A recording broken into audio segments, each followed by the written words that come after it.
श्री शिवाय नमस्तुभ्यम। हम सबको पता है कि आज है 26 सितंबर यानी कि पितृपक्ष का गुरुवार का दिन। जो गुरुवार पितृपक्ष का आखिरी गुरुवार होता है उसे तुलसी श्राद्ध के नाम से भी जाना जाता है। और अगर आप अपनी फैमिली की, परिवार की बहुत सारी खुशियों को चाहते हो कि आपका परिवार कभी उदास ना रहे और पितृ आपके हमेशा खुश रहें, तो आज रात में तुलसी पत्ते के साथ में एक दीपक लगाना होगा। अपने घर पे लगाना, यकीन मानिए घर से बाहर निकलना ही नहीं, आपको अपने घर पे इन सभी उपाय को करना है। कभी भी आप पे घर में पितृ दोष नहीं लगेगा और पूरी फैमिली आपकी हमेशा खुश रहेगी। बहुत ही आसान सा, बहुत ही प्यारा सा उपाय है, तो समझने की कोशिश करिएगा। देखो, जो गुरुवार का दिन होता है किसे समर्पित होता है? तुलसी माता को। क्या करना है? तुलसी माता का एक पत्ता लीजिएगा। ध्यान रखिएगा, गुरुवार के दिन तुलसी माँ की पूजा की जाती है, लेकिन उनके पत्ते को तोड़ा नहीं जाता वरना दोष लगेगा। लेकिन हमें ज़रूरत पड़ेगी एक पत्ते की, तो आपको तुलसी माता का एक पत्ता जो नीचे कहीं गिरा हुआ हो उस एक पत्ते को लेना। और मुझे ये भी यकीन है कि आप सभी के घरों में माँ तुलसी का पौधा ज़रूर होगा, ठीक है ना। सिर्फ एक पत्ता लेंगे। मान लेते हैं कि आपने ये पत्ता ले लिया ऐसे तुलसी माता का, ठीक है ना। आपको क्या करना है? थोड़ा सा हल्दी लीजिएगा, उस हल्दी का हल्का सा पेस्ट बनाने की, गीली हल्दी आपको लेनी है और उस पर ऐसे आपको एक बिंदी लगानी होगी। जब यह बिंदी आप लगा रहे हो तुलसी माता के पत्ते पे, तो ओम नमो भगवते वासुदेवाय का ध्यान करते हुए पत्ते पे बिंदी लगाना, ठीक है ना। इतना काम कर लिया। इतना करने के बाद में आपको लेना होगा थोड़ा सा गंगा जल, है ना। गंगा जल सभी घर में होगा। आपको एक छोटी सी कटोरी लेनी है, जैसे मैं कटोरी यहाँ पे बना रहा हूँ ना, आपको ऐसे कटोरी लेनी है। इस कटोरी के अंदर आपको गंगा जल डालना है, साथ ही साथ एक कमल गट्टा भी आपको इसी गंगा जल के अंदर डाल देना है ना। फिर आप इस गंगा जल की कटोरी को उठाना, आपने कमल गट्टा एक ले लिया है और आपके घर में जहाँ पे पीने के लिए पानी हो, मटका रखते हो आप, परिंदा हो, आरओ लगा हो, कुछ भी होगा ना आपके घर में, आप वहां पर लेके जाएंगे। सबसे पहले उस कटोरी को रख देना, ठीक है ना। रखने के बाद में अपने पितरों का स्मरण करेंगे, ध्यान करेंगे। जो आपके पास में तुलसी माता का एक पत्ता मैंने आपको दिखाया ना, और इन्हीं तुलसी माता के पत्ते के पास में आपने क्या किया है? एक बिंदी लगाई है हल्दी की। तुलसी माता के इसी पत्ते के पास में जो आपने एक दीपक लिया है, उस दीपक को ऐसे रखेंगे। इस दीपक के अंदर घी डालेंगे और घी डालने के साथ में दीपक में कौन सी बत्ती लगेगी? लंबी बत्ती का दिया आपको कुछ इस प्रकार से लगाना है। बत्ती का जो मुख होना चाहिए वो साउथ डायरेक्शन यानी कि दक्षिण दिशा की तरफ होना चाहिए। जब आप इस बत्ती को जला रहे हो तो आपको अपने पितरों का स्मरण करना है, ध्यान करना है। साथ ही साथ पितृ देवता अर्यमन के नाम से आपको इस दीपक की बत्ती को क्या करना है?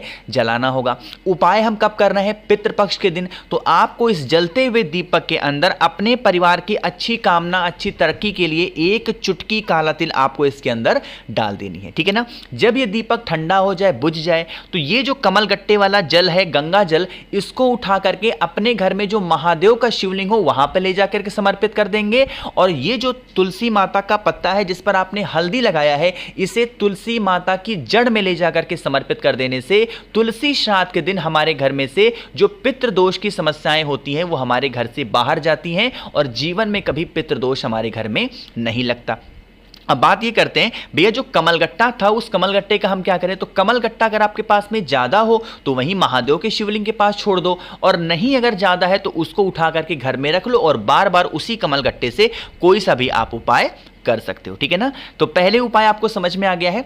आगे बढ़ते हैं बस वीडियो के हम लोग अपने दूसरे उपाय की तरफ, जो कि दूसरा उपाय आपको दीपक के साथ में करना है। इससे आसान उपाय आपको कोई नहीं मिलने वाला, बहुत ही इजी सा उपाय है, करके देखिएगा। एक छोटा सा दीपक ले लो, ठीक है ना। दीपक हो, दीपक ले सकते हो, कटोरी हो, कटोरी ले लो, ग्लास है, ग्लास ले लो, लोटा है, लोटा ले लो, कुछ भी ले सकते हो। कहने का मतलब है पात लेना है। बात करते हैं कि भैया इस उपाय के फायदे क्या होंगे।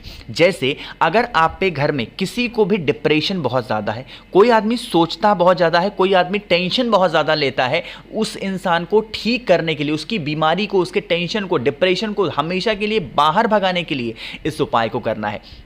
ले लिया उस दीपक, उस कटोरी, उस प्लेट में कुछ भी हो, आपको डालना होगा थोड़ा सा जल और इसी जल के अंदर आपको थोड़ा सा गंगा जल भी डालना है। उसके बाद में हमें ज़रूरत पड़ेगी एक रुद्राक्ष की, ठीक है ना। वो रुद्राक्ष कितने भी मुखी हो सकता है, चाहे वो सीहोर का रुद्राक्ष हो तो भी ले सकते हो, सीहोर का नहीं है, कहीं बाहर से आपने ओरिजिनल रुद्राक्ष लिया है वो भी ले सकते हो। कोई सा भी, कितने भी मुखी एक रुद्राक्ष लेना। रुद्राक्ष को उसी कटोरी के अंदर गंगा जल में डाल देना और उस कटोरी को उठाना।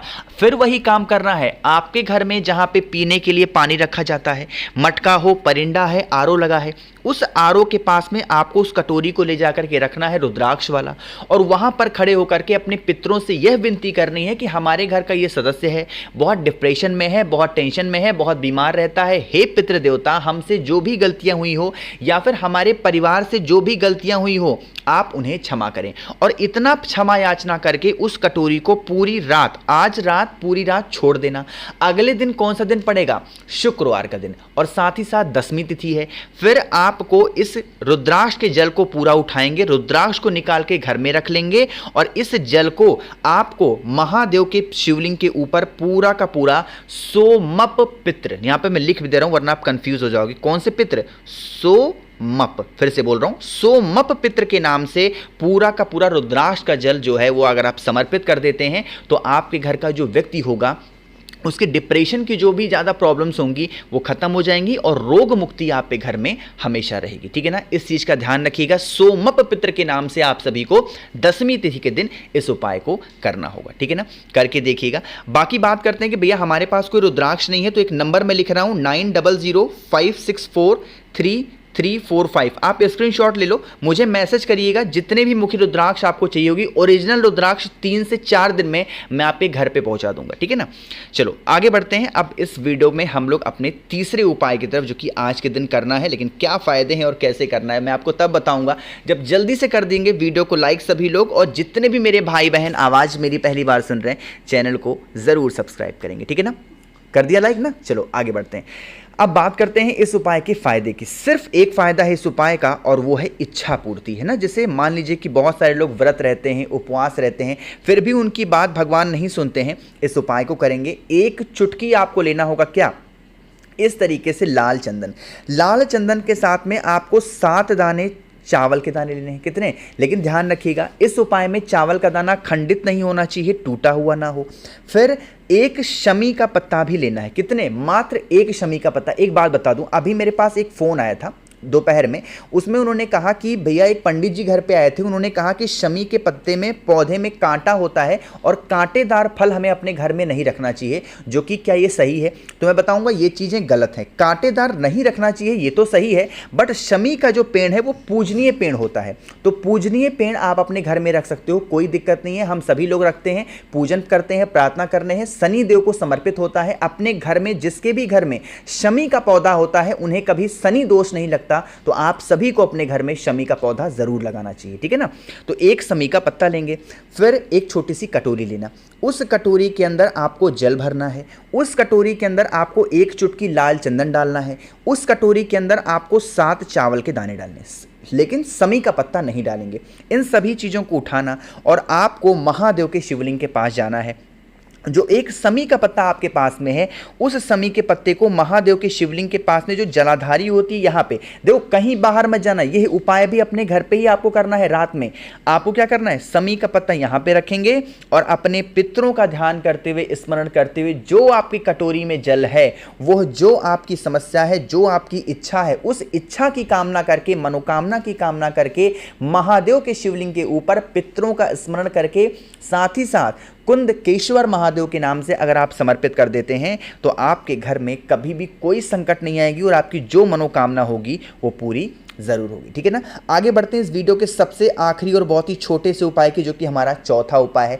यहाँ पे जो पत्ता आपको दिख रहा है ये पत्ता आपको नहीं लेना है, यानी कि पीपल का पत्ता दिख रहा है ये नहीं लेना, कोई भी एक पत्ता ले सकते हो, चाहे वो पीपल का ले लो, चाहे वो बेल का पत्ता ले लो, या फिर कोई सा भी पत्ता ले सकते हो, कोई इशू नहीं है, कोई दिक्कत नहीं है। जो पत्ता आपके घर में आज रात में हो, है ना, एक पत्ता लीजिएगा, उस पत्ते के ऊपर गिन करके आपको 31 चावल के दाने रखने हैं। बात करते हैं इस उपाय के फायदे क्या होंगे।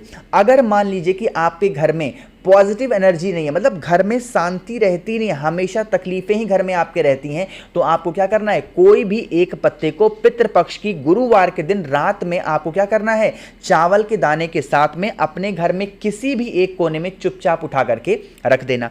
अगले दिन जब आप सुबह सो करके उठेंगे तो आपके घर के आसपास में कोई भी नदी, तालाब, सरोवर, कुआं, बावड़ी हो, उसमें ले जा करके अपने पितरों के नाम लेकर के अगर आप प्रवाहित कर देते हैं तो ये सीधा सीधा आपके पितृ इससे तृप्त होते हैं, उनको प्राप्त होता है और हमारे घर से पितृ दोष खत्म होता है। बात करते हैं भैया हमारे घर के आसपास कोई भी नदी तालाब नहीं है, अब हम क्या करें?